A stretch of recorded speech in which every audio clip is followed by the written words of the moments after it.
পিতা সে প্রেম করেছিল রজকিনীর সনে।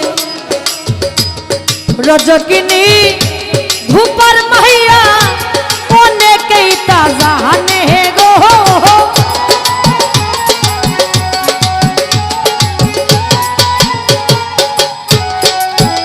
আরে যেই ঘাটেতে রজকিনী কাপড় কাচে বইয়া, তাহার পাশে চণ্ডী দাসে রহিল বসিয়া গো।